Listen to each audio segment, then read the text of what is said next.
नमस्कार दोस्तों, welcome to study I Q. मैं हूं प्रशांत धवन और इस वीडियो में हम जानेंगे जर्मनी के बारे में। जर्मनी के बारे में जानने के लिए बहुत कुछ है। सबसे पहले तो हम ये डिस्कस करेंगे कि जर्मनी की ज्योग्राफी कैसी है। यहाँ पे बहुत सारी फेमस जगह हैं, उनको डिस्कस करेंगे। आसपास का जो नेबरहुड है जर्मनी का, उसके बारे में बात करेंगे। उसके बाद ये काफ़ी इंपॉर्टेंट क्वेश्चन है कि जर्मनी आखिर इतना अमीर क्यों है। वर्ल्ड वॉर 2 में बुरी तरीके से उसकी हार हुई, फिर उसका विभाजन कर दिया गया। तो इस सब के बावजूद जर्मनी मैन्युफैक्चरिंग की इंडस्ट्री में इतना आगे क्यों है, ये हम डिस्कस करेंगे। फिर हम ये भी जानेंगे कि जर्मनी के जियोपॉलिटिकल चैलेंजेस क्या हैं, यहाँ पे रशिया का क्या रोल है, और ऑफ कोर्स इंडिया और जर्मनी के रिलेशंस के बारे में भी कुछ हम बात करेंगे। ऑल्दो इंडिया और जर्मनी के रिलेशंस इतने डीप हैं, इतने सारे लेवल्स पे दोनों कंट्रीज एंगेज्ड हैं कि उनके लिए एक सेपरेट वीडियो बनाना ज़्यादा सही रहेगा, जो मैं इवेंचुअली बनाऊंगा भी। अभी हिस्ट्री ऑफ जर्मनी पे ऑलरेडी एक वीडियो अवेलेबल है, आप स्टडी आई क्यू के सर्च बार पे सर्च कर सकते हैं, वहाँ पे आपको मिल जाएगी द यूनिफिकेशन ऑफ जर्मनी। तो इस वीडियो में मैं हिस्ट्री पर ज़्यादा फोकस नहीं करूँगा। घर बैठे आप एग्जाम की तैयारी कर सकते हैं विद स्टडी आई क्यू। हमारे कोर्सेज अवेलेबल हैं for various comparative exams like SSC, bank, UPSC. उसके अलावा CLAT, DSSB, various comparative exams के कोर्सेज मौजूद हैं studiiq.com पे। आप यहाँ पे जाकर हमारे वीडियोस के डेमो भी दे सकते हैं और अपने कोर्सेज परचेज भी कर सकते हैं ईजिली। और इन नंबर्स पे आप कॉल भी कर सकते हैं अपनी क्वेरी सॉल्व करने के लिए। तो देखते हैं मैप में बेसिकली जर्मनी है कहाँ पे, उसके आसपास के नेबर्स को देखते हैं to get a better understanding of the country. तो ये है हमारा प्यारा भारत। हमारे प्यारे भारत से हमको कहाँ जाना होगा, नॉर्थ वेस्टर्न साइड की तरफ। तो यहाँ पे अगर हम जाएंगे तो ये आ गया यूरोप। अब यूरोप के बारे में, वैसे मैं यूरोप की काफ़ी सारी कंट्रीज़ के बारे में वीडियो में बना चुका हूँ। मैं यहाँ पर जो बाल्टिक कंट्रीज़ हैं इनके बारे में बना चुका हूँ, जो बाल्कन नेशन हैं उनके बारे में बना चुका हूँ, स्कैंडिनेवियन कंट्रीज़ को कवर कर चुका हूँ। रशिया पे एक डेडिकेटेड वीडियो है, वो सब भी आप देखिएगा to get a better understanding of the entire continent. Now Germany अपने आप में एक फैसिनेटिंग कंट्री है। जर्मनी सेंट्रल वेस्टर्न यूरोप में सिचुएटेड है और ये 9 कंट्रीज़ के साथ अपनी बॉर्डर शेयर करती है। अगर आपको गिनने में प्रॉब्लम हो रही है तो गिनवा देता हूँ। यहाँ पे आप देखोगे नेदरलैंड्स, जिसकी कैपिटल क्या है, एम्स्टर्डम। द हेग नेदरलैंड्स की कैपिटल नहीं है, याद रखना। ऑल्दो बहुत सारी इंपॉर्टेंट वर्ल्ड ऑर्गेनाइजेशंस के हेडक्वार्टर्स द हेग में हैं। फिर ऑफ कोर्स यहाँ पे आता है बेल्जियम, जिसकी कैपिटल है ब्रसल्स। फिर है लक्समबर्ग। लक्समबर्ग की कैपिटल याद रखना बहुत आसान है क्योंकि लक्समबर्ग की कैपिटल ही है, that's right, Luxembourg city. It's quite easy to remember. और फिर यहाँ पे आ जाता है बहुत ही बड़ा फ्रांस। और फिर यहाँ पे स्विट्जरलैंड आ जाता है। स्विट्जरलैंड की कैपिटल आपको पता है बर्न। और उसके बाद यहाँ पे आप देखोगे ऑस्ट्रिया के साथ भी बॉर्डर शेयर करता है। ऑस्ट्रिया के साथ यहाँ पे काफ़ी माउंटेनियस रीजन भी है। और फिर अब यहाँ पे आ जाता है चेक रिपब्लिक, और यहाँ पे इसकी कैपिटल है प्राग। और फिर यहाँ पे आ जाता है बहुत ही बड़ा पोलैंड, जिसकी कैपिटल है वॉर्सो। और फाइनली नॉर्दर्न साइड में यहाँ पे आ जाता है डेनमार्क, जिसकी कैपिटल है कोपेनहेगन। अगर हम फिजिकल फीचर्स की बात करें तो जर्मनी में जितना आप नीचे जाओगे उतना आप ऊपर उठोगे। मैं यहाँ पे आध्यात्म और स्पिरिचुअलिटी की बात नहीं कर रहा, मैं बात कर रहा हूँ कि जैसे अगर नॉर्दर्न साइड को हो, नॉर्दर्न साइड जो जर्मनी कंप्लीटली प्लेन है, यहाँ पे आपको माउंटेन्स नहीं मिलेंगे। जैसे जैसे आप सदर्न साइड की तरफ आओगे, नीचे की तरफ आओगे यहाँ पे, तो आपको बहुत सारे पहाड़ मिलेंगे और ओवरऑल जो टेम्परेचर है वो भी काफ़ी हद तक गिरना शुरू हो जाएगा। यहाँ पे ज़्यादा ठंड है, उल्टा होता है, ठीक है। यहाँ पे सदर्न साइड में आपको ज़्यादा ठंड मिलेगी क्योंकि यहाँ पे है एल्प्स। एल्प्स आपको पता है माउंटेन्स हैं बहुत सारे। ये फ्रांस से लेकर स्विट्ज़रलैंड से लेकर इटली और ऑस्ट्रिया में बहुत सारे एल्प्स हैं, और थोड़े बहुत एल्प्स यहाँ पर जर्मनी में भी हैं, जिसकी वजह से जर्मनी को अपना सबसे ऊंचा उनका पहाड़ भी मिलता है, सबसे ऊंची पीक मिलती है, जिसका नाम है जग स्पाइट्स। राइट, स्पेलिंग नीचे मैं आपको प्रोवाइड कर दूंगा, प्रोनाउंसिएशन पता नहीं मेरी सही थी या नहीं थी। ओवरऑल अगर हम प्लेन एरिया की बात करें तो जर्मनी की ज़्यादातर कल्टीवेशन, एग्रीकल्चर सब यहीं पे ही होता है।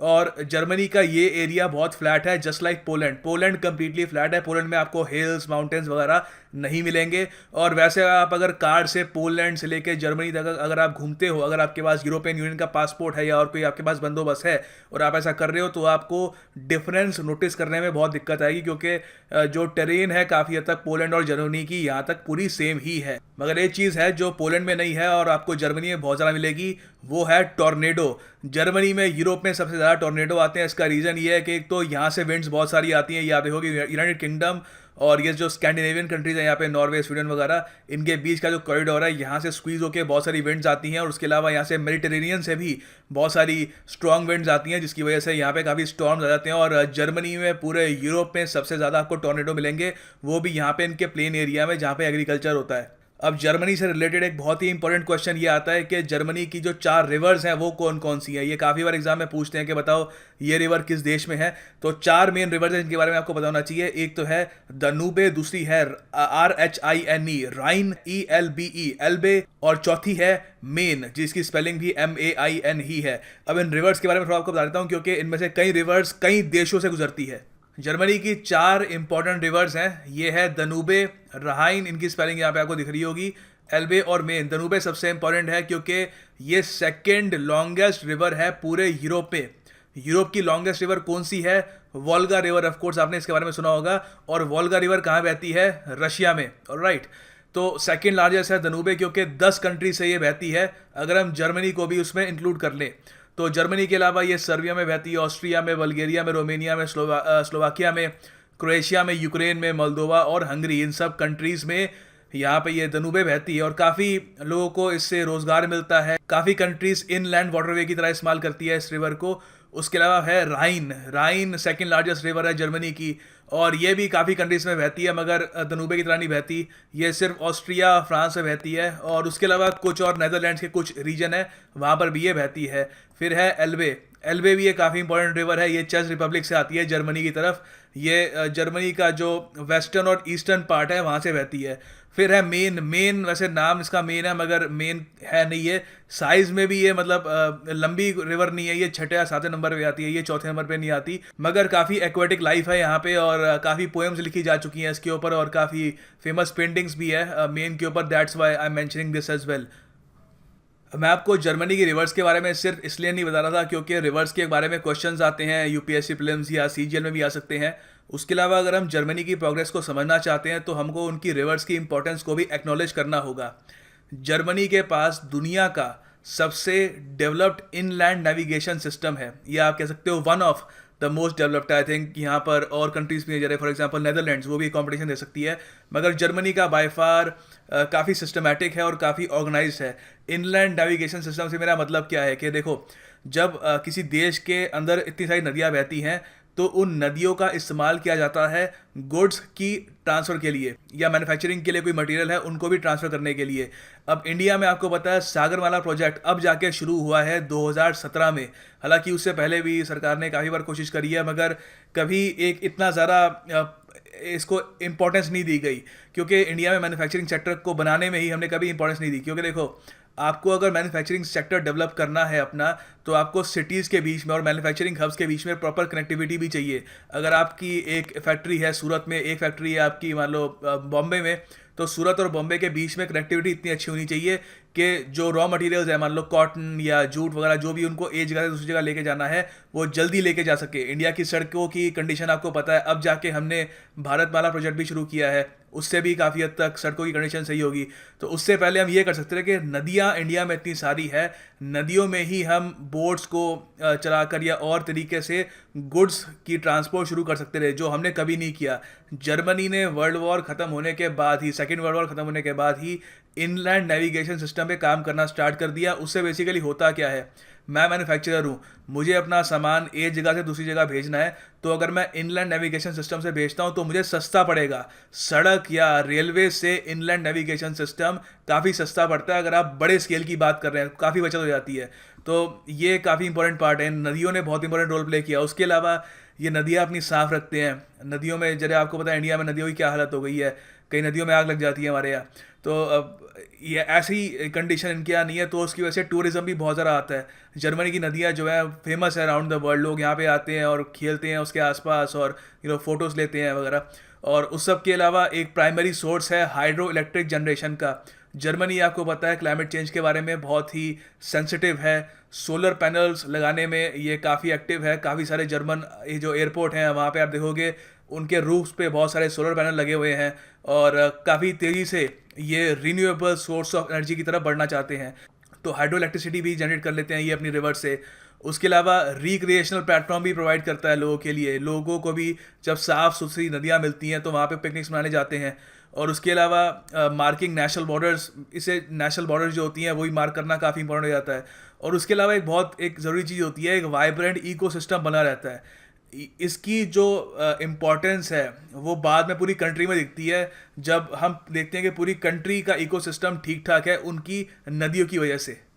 अब यहाँ पे कुछ इंपॉर्टेंट फैक्ट्स हैं, फैक्ट्स में भी फैक्ट्स हैं, वो भी आपको समझाऊंगा। देखो, जर्मनी की लार्जेस्ट पॉपुलेशन है यूरोपियन यूनियन में। ध्यान देना, मैं यूरोप नहीं कह रहा, मैं यूरोपियन यूनियन कह रहा हूँ। अगर मैं यहाँ पर पीएन और यूनियन हटा दूँ, अगर मैं सिर्फ यूरोप की बात करूँ, तो मैं ये नहीं कहूँगा कि जर्मनी की यूरोप में लार्जेस्ट पॉपुलेशन है, क्योंकि जब यूरोप एज ए कॉन्टिनेंट की बात की जाती है तो उसमें रशिया भी शामिल होता है। रशिया दोनों कॉन्टिनेंट्स एशिया और यूरोप दोनों में आता है, तो रशिया की सबसे बड़ी पॉपुलेशन होगी यूरोप में। मगर सिंस रशिया यूरोपियन यूनियन का पार्ट नहीं है, तो जर्मनी की लार्जेस्ट पॉपुलेशन हो जाती है यूरोपियन यूनियन में, इवन दो जर्मनी यूरोप का सबसे बड़ा देश नहीं है। यहाँ पे मैं यूरोप की बात कर रहा हूँ, यूरोपियन यूनियन की बात नहीं कर रहा। अगर हम यूरोप की बात करें तो जर्मनी 7th लार्जेस्ट कंट्री है, बहुत कंट्रीज के पीछे। ऑफ कोर्स यूरोप की लार्जेस्ट कंट्री भी कौन सी है? ऑफ कोर्स रशिया है, सीधी सी बात है। और जर्मनी में 16 स्टेट्स हैं टोटल, और Germany capital over the years change होती रही है। और as I told you, Germany Europe की लार्जेस्ट इकोनॉमी है विद ग्रॉस डोमेस्टिक प्रोडक्ट जो है 3.73 ट्रिलियन यूएस डॉलर्स का है, जिससे ये 4th प्लेस में आती है, इंडिया से भी ऊपर। अब मुझे पता है कई लोग यहाँ पे गुस्सा हो जाते हैं कि क्या बात कर रहे हो सर, हम जर्मनी से आगे हैं, हमारी जीडीपी नंबर 3 नंबर 4 पे। ऐसा कुछ नहीं है। इंडिया की GDP in terms of people's purchasing power PPP काफ़ी हाई है, मगर अगर हम नॉमिनल जीडीपी की बात करें, नॉमिनल, तो इंडिया की जीडीपी काफ़ी नीचे आती है। तो वहाँ पे जर्मनी इंडिया से काफ़ी आगे है, और ये दुनिया में सिर्फ 4th प्लेस पे है, सिर्फ 3 कंट्रीज से पीछे, यूएस, चाइना और जापान। ऑफ कोर्स इंडिया धीरे धीरे इस लिस्ट में काफ़ी ऊपर क्लाइम करता रहेगा एज ईयर्स गो बाय। और बर्लिन यूरोप का लार्जेस्ट ट्रेन स्टेशन है। बर्लिन आपको पता है जर्मनी का कैपिटल है, मगर बहुत ही लंबे समय से ये जर्मनी का कैपिटल नहीं है। इसके बारे में भी जानते हैं। अब लेट्स लर्न अबाउट बर्लिन। देखो, ओवर द ईयर्स ये सब सिटीज़ जो हैं जर्मनी की, ये कैपिटल रह चुकी हैं जर्मनी की थ्रू आउट इट्स हिस्ट्री। एक टाइम पे ईस्ट बर्लिन भी था, जब आपको पता है कोल्ड वॉर का टाइम था, जब जर्मनी बटा हुआ था। तो उस ज़माने में लोग समझते हैं कि बर्लिन ही तब भी जर्मनी का कैपिटल था, मगर बर्लिन भी तब डिवाइडेड था। वो तब ईस्ट बर्लिन को अपना कैपिटल मानते थे। और फिर 1990 में जब आपको पता है बर्लिन वॉल ढह गई और जर्मनी यूनिफाई हो गया, उसके बाद से बर्लिन, यूनाइटेड बर्लिन उनका कैपिटल बन गया। उससे पहले ये सब सिटीज़ हैं। ये इंपॉर्टेंट नहीं है, आपसे किसी एग्जाम में पूछेंगे नहीं, it's just something that you might find interesting. और उसके अलावा जर्मन लैंग्वेज दुनिया भर में काफ़ी फेमस है। जर्मन लैंग्वेज जर्मनी के अलावा और भी बहुत सारे देशों में बोली जाती है। फॉर एग्जांपल स्विट्ज़रलैंड में जर्मन बोलते हैं, ऑस्ट्रिया में बोलते हैं, लक्समबर्ग में आपको जर्मन बोलते हुए लोग दिखाई देंगे। और उसके अलावा अफ्रीका की भी कुछ कंट्रीज़ के कुछ पार्ट्स हैं जहाँ पे आज भी लोग जर्मन बोलते हैं। अब एक क्वेश्चन काफ़ी बार ये पूछा जाता है कि जर्मनी एक यूरोपियन कंट्री होके भी मैन्युफैक्चरिंग में इतना ज़्यादा एडवांस क्यों है, वहाँ पे मैन्युफैक्चरिंग इंडस्ट्री इतनी ज़्यादा स्ट्रॉन्ग क्यों है। ये क्वेश्चन इसलिए पूछा जाता है क्योंकि ज़्यादातर ये एक नोशन है ज़्यादातर स्टूडेंट्स का कि मैन्युफैक्चरिंग के लिए आपको चीप लेबर चाहिए, आपको लैंड सस्ते में अवेलेबल होना चाहिए, और आपको ये एक ऐसा देश चाहिए जो एनवायरनमेंट के बारे में इतना कंसर्न ना हो, क्योंकि जब आप मैन्युफैक्चरिंग करोगे तो ऑब्वियस सी बात है आप कार्बन एमिशंस भी एमिट करोगे, तो एनवायरनमेंट को भी नुकसान होगा। अब जर्मनी सिंस एक यूरोपियन कंट्री है, हम ये एज्यूम कर सकते हैं, और ये ऑफ कोर्स हम मानते भी हैं कि वहाँ पे लिविंग स्टैंडर्ड काफ़ी बेहतर है कंपेयर टू एशिया। वहाँ पे एवरेज वेजेस हैं वो भी काफ़ी ऊपर है, वहाँ पे एनवायरनमेंट का भी बहुत ध्यान रखा जाता है। तो जब ये सब फैक्टर्स मिल जाते हैं तो ये क्वेश्चन काफ़ी एक इंट्रीगिंग, एक इंटरेस्टिंग बन जाता है कि जर्मनी तब भी मैन्युफैक्चरिंग में इतना ज़्यादा बेहतर क्यों है। देखो, पहले हमको ये समझना होगा कि जर्मनी किस टाइप की चीज़ें मैन्युफैक्चर करता है और चाइना किस टाइप की चीज़ें मैन्युफैक्चर करता है। काफ़ी बार हम लोग ये मानते हैं कि जो हमारे सेलफोन्स हैं, जो हम सेलफोन्स खरीदते हैं, वो कम्प्लीटली मेड इन चाइना, वहाँ पे लिखा होता है मेड इन चाइना। हम एज्यूम कर लेते हैं कि ऑल राइट, चाइना ने सब कुछ बनाया, मगर ये बात नहीं है। जर्मनी काफ़ी बार जो फ़ोन्स होती हैं उनकी चिप्स मैन्युफैक्चर करता है। तो अगर आप अपने फ़ोन को और ज़्यादा खोलोगे और बैटरी वगैरह निकालोगे, चिप वगैरह वो सब बाहर निकालोगे, तो चिप्स वो करना मतलब ख़राब हो जाएगा। बट जो चिप्स वगैरह आप देखोगे तो वहाँ पे आपको दिखेगा they are usually made in Germany. और उस सब के अलावा काफ़ी बार जो मैन्युफैक्चरिंग करने के लिए जो आपको मशीनरी चाहिए होती है, उसमें जर्मनी काफ़ी एडवांस्ड है। तो अगर मान लो इंडिया में हमको एक जूते बनाने की फैक्ट्री हमको खोलनी है, तो उसके लिए जो हमको गुड्स चाहिए, जो हमको कैपिटल गुड्स चाहिए, वो आएंगे जर्मनी से। ऑलराइट, तो जर्मनी उनकी मैन्युफैक्चरिंग में भी काफ़ी अच्छा है। उसके अलावा कार मैन्युफैक्चरिंग में जर्मनी का कोई मुकाबला नहीं है आज के टाइम में। BMW, ऑडी और भी बहुत सारी इंपॉर्टेंट कंपनीज जर्मनी में बेस्ड हैं। अब इसके बहुत सारे रीज़न है कि उन्होंने मैन्युफैक्चरिंग में ऐसी महारत क्यों हासिल करी। उनमें से कुछ रीजंस पे हम नज़र डालेंगे। देखो, एक काफ़ी इंपॉर्टेंट रीज़न ये है कि जर्मनी में क्वालिटी पर उन्होंने काफ़ी फोकस किया है। अब इंडिया में भी धीरे धीरे इस पे फोकस किया जा रहा है। एज सरकार कोशिश कर रही है, इंडियन गवर्नमेंट कोशिश कर रही है कि इंडिया में हम लोग मेड इन इंडिया प्रोडक्ट्स ज़्यादा प्रोड्यूस करें, हम मैन्युफैक्चरिंग इंडस्ट्री अपनी ज़्यादा स्ट्रॉन्ग करें। तो एक हमारे प्राइम मिनिस्टर ने एक हमको स्लोगन दिया है, ज़ीरो डिफेक्ट ज़ीरो इफेक्ट। इसका मतलब है कि एनवायरनमेंट पे हमारे प्रोडक्ट्स का इफेक्ट जो होगा वो बहुत कम होगा और डिफेक्ट बिल्कुल नहीं होगा, क्योंकि ओवर द ईयर्स चाइना दुनिया में एक मैन्युफैक्चरिंग सुपर पावर बन के उभरा तो है, मैन्युफैक्चरिंग जायंट है चाइना, मगर चाइना ने क्वालिटी पर कभी इतना ध्यान नहीं दिया। That's why around the world Chinese products को इतना सीरियसली नहीं लिया जाता। तो इंडिया ये चाहता है कि इंडिया आगे जाकर जब हमारी भी एक मैन्युफैक्चरिंग इंडस्ट्री बने तो हमारी मैन्युफैक्चरिंग इंडस्ट्री जर्मनी जैसी हो, चाइना जैसी ना हो।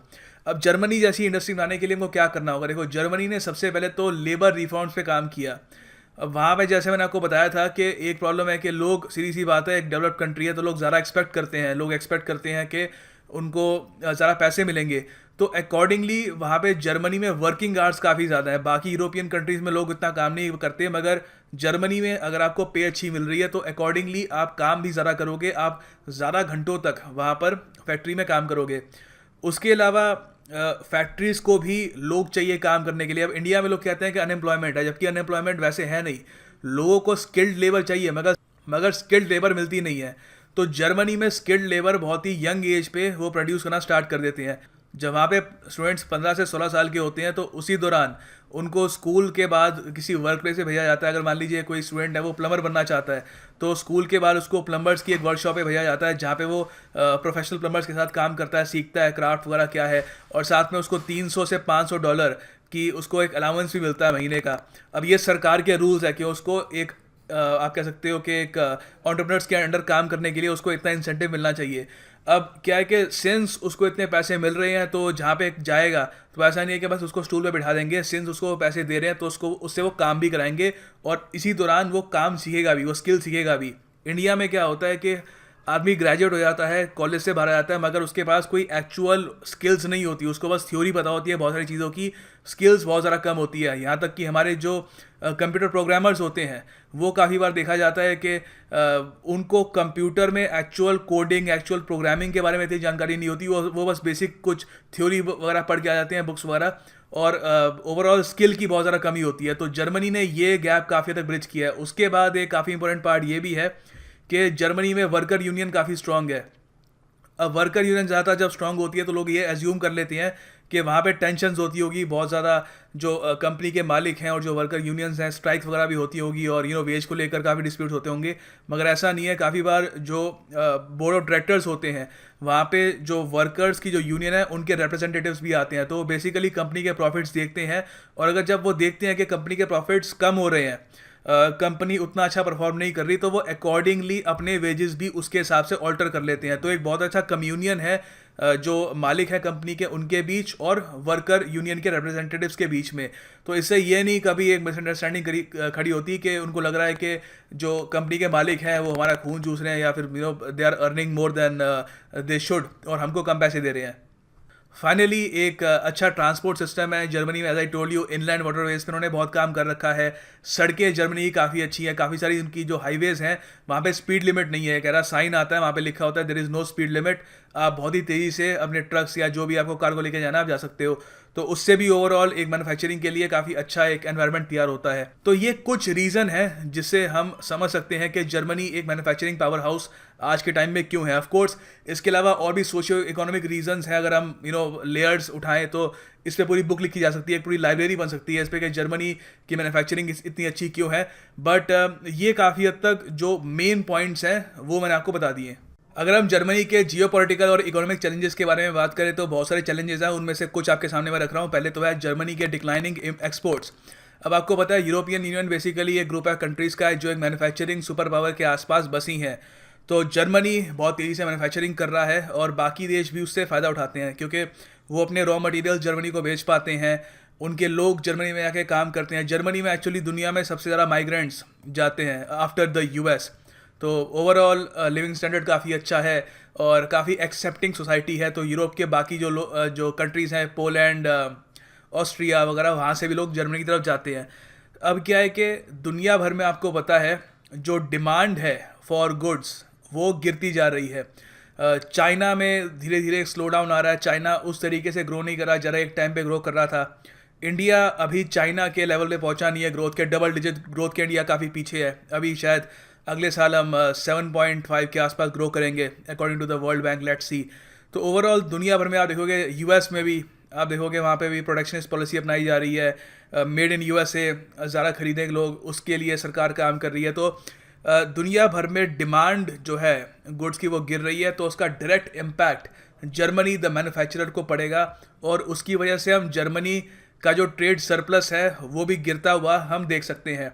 तो इससे सिर्फ जर्मनी को नहीं, बाकी देशों को भी उससे फ़र्क पड़ेगा। एक तो इनको ये सॉल्व करना होगा, ये सॉल्व भी कर सकते हैं थ्रू ट्रेड पैक्ट्स। अच्छे किसी देश के साथ वो ट्रेड पैक्ट कर सकते हैं। यहाँ पे इंडिया जर्मनी के लिए एक बहुत ही इंपॉर्टेंट पार्टनर होगा। तो इसलिए आपने देखा होगा कि जर्मनी की चांसलर मर्कल जब भी इंडिया के बारे में बात करती हैं तो इंडिया के बारे में बहुत ही पॉजिटिव शब्द बोलती हैं और कहती हैं कि इंडिया जर्मनी के रिलेशंस अभी काफ़ी इंप्रूव होंगे, काफ़ी पोटेंशियल है, क्योंकि वो इंडिया में एक बहुत ही बड़ी एक मार्केट देख रहे हैं अपने गुड्स को एक्सपोर्ट करने के लिए।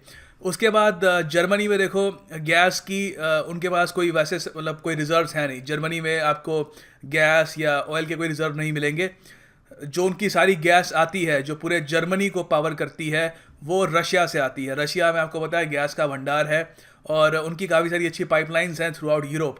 तो अब क्या है कि रशिया आपको पता है जिस तरीके से जियो पॉलिटिकल गेम्स खेल रहा है सीरिया में, वहाँ पर खैर काफ़ी तक अब ख़त्म हो चुका है, मगर यूक्रेन में और जगहों में उससे बाकी यूरोपियन कंट्रीज़ तो रशिया के खिलाफ बोल पाती हैं, मगर जर्मनी इतना नहीं बोलता, क्योंकि जर्मनी को पता है कि अगर रशिया ने उसको गैस प्रोवाइड करनी बंद कर दी तो इकोनॉमिकली उसको बहुत ही सीवियर लॉसेस होंगे और इतने लॉसेस हो सकते हैं कि उसको वापस रिकवर करना उनके लिए बहुत मुश्किल हो जाए। अब जरा यूनाइटेड किंगडम है वो कम्प्लीटली इंडिपेंडेंट है इन टर्म्स ऑफ गैस, उसको रशिया की कोई ज़रूरत नहीं है, तो वो यूएन में खुल के रशिया के अगेंस्ट बोल पाते हैं। वेराज जर्मनी को आप देखोगे रशिया के खिलाफ ज़्यादा नहीं बोलेगा। तो ये उनके लिए जियोपॉलिटिकल एक मतलब टाइट रोप पे चलने वाली बात है कि वो यूरोपियन कंट्रीज़ के साथ भी खड़ा होना चाहते हैं और साथ ही साथ वो ये भी चाहते हैं कि रशिया को वो एंगर ना करे। अब यहाँ पे एक बहुत ही बड़ी प्रॉब्लम है यूरोपियन यूनियन की। आपको पता है ब्रेग्जिट हो चुका है, ब्रिटेन अब यूरोपियन यूनियन से निकल चुका है और प्रोसेस लास्ट का कुछ प्रोसेस बचा हुआ है। अब क्या है कि बाकी देश भी ऐसा ना करे, उसके लिए फ्रांस और जर्मनी को ये बताना होगा कि यूरोपियन यूनियन आज भी एक काफ़ी अच्छा मॉडल है डेवलपमेंट का और उनको साथ रहना चाहिए, उसमें ही सबकी भलाई है। क्योंकि अगर यूरोपियन यूनियन टूट जाता है तो यूरोप में इंस्टेबिलिटी आ सकती है। फ्रांस और जर्मनी के बीच में जो रिश्ते हैं वो भी ख़राब हो सकते हैं, क्योंकि इकोनॉमी के लिहाज से जर्मनी इज़ फार सुपीरियर अगर आप फ्रांस से उसको कंपेयर करो। और इवन दो फ्रांस मिलिटरीली काफ़ी एडवांस्ड है और उनकी जो आबादी है वो भी ठीक ठाक है, साइज़ भी काफ़ी बड़ा है उनका। तो दोनों देशों में अगर बैलेंस रखना है तो यूरोपियन यूनियन का जिंदा रहना काफ़ी इंपॉर्टेंट है। तो जर्मनी के लिए ये भी इंपॉर्टेंट है कि यूरोपियन यूनियन का जो आइडिया है वो फ्लोट करता रहे, ब्रिटेन की तरह बाकी देश भी यहाँ से ना निकल जाएं। एक क्वेश्चन यहाँ पर ये भी आता है काफ़ी बार कि जर्मनी में चांसलर क्यों बोलते हैं, यहाँ पे प्राइम मिनिस्टर क्यों नहीं होता या प्रेसिडेंट क्यों नहीं होता। देखो पहली बात तो जर्मनी में एक प्रेसिडेंट है और आपको उनका नाम पता होना चाहिए, बहुत ही फेमस व्यक्ति है। तो नीचे कमेंट बॉक्स में मैं एक्सपेक्ट करता हूँ कि आप जर्मनी के प्रेसिडेंट का नाम नीचे लिखोगे। अच्छा, प्राइम मिनिस्टर क्यों नहीं बोलते ये जर्मनी में, चांसलर क्या होता है। देखो यहाँ पे हिस्टोरिकल रीजंस हैं, ये आपको समझाता हूँ। चांसलर बेसिकली एक ऑफिसर होता है किसी रॉयल या इम्पीरियल कोर्ट का। ब्रिटेन में भी एक टाइम पे एक हाई लॉर्ड चांसलर था, बाद में उन्होंने चेंज करके प्राइम मिनिस्टर अपना बना दिया। तो ये जो हाई लॉर्ड चांसलर होता है या चांसलर जो एक वर्ड है, ये बेसिकली जो भी मोनार्क होता है, जो राजा होता है, जो रॉयल हाउस होल्ड होता है, या जो एक कोर्ट होता है एक सर्टन ग्रुप ऑफ लोगों का जो एक तरीके से बिना किसी पार्लियामेंट के या बिना किसी डेमोक्रेसी के पूरे देश को चलाते हैं, उनके नीचे का आदमी होता है जो सारे जो कार्य होते हैं उनको एग्जीक्यूट करता है। तो काफ़ी हाई रैंक आदमी होता है ये किसी भी देश में, बिसाइड मोनार्क, जहाँ पे मोनार्क हो ऑफ कोर्स, उसकी बात कर रहा हूँ। तो जर्मनी में भी आपको पता है प्रोशियन एम्पायर था बहुत ही लंबे टाइम तक। तो जर्मनी में कभी राइस्टैग जर्मनी में उसको कहते हैं पार्लियामेंट को, ठीक है, जहाँ पे लोगों के रिप्रेजेंटेटिव्स बैठते हैं। तो जर्मनी की हिस्ट्री में राइस्टैग जो मतलब पार्लियामेंट, उसको कभी इतनी पावर मिली नहीं थी। तो जब उसको इतनी पावर थी ही नहीं, तो जो मोनार्क के अंडर जो आदमी था चांसलर, उसको ही उन्होंने अपना प्राइम मिनिस्टर मान लिया। तो जब 1918 में जर्मनी एक रिपब्लिक बना, तो उसके बाद उन्होंने जो टाइटल था चांसलर का, लोगों की उसकी याद पड़ी हुई कि चांसलर है, ये तो सीधा मोनार्क के नीचे आता है, जो रॉयल कोर्ट है उसके नीचे आता है। तो लोगों ने वही नाम रखा, हालांकि जो मोनार्की थी वहाँ पे उसको उन्होंने रिप्लेस कर दिया। राइट, तो ये है हमारी वीडियो का अंत। उम्मीद करता हूँ वीडियो आपको पसंद आई होगी। अगर आपको वीडियो पसंद आई हो तो इसको लाइक जरूर करिएगा, शेयर कर सकते हैं फेसबुक, व्हाट्सएप या जहाँ भी आप चाहें। Thank you for watching this video. I will present more videos to you soon. आगे नॉर्थ कोरिया, फ्रांस, बहुत सारी कंट्रीज हैं कवर करने को, पूरी दुनिया बची हुई है। We will keep making these videos for you.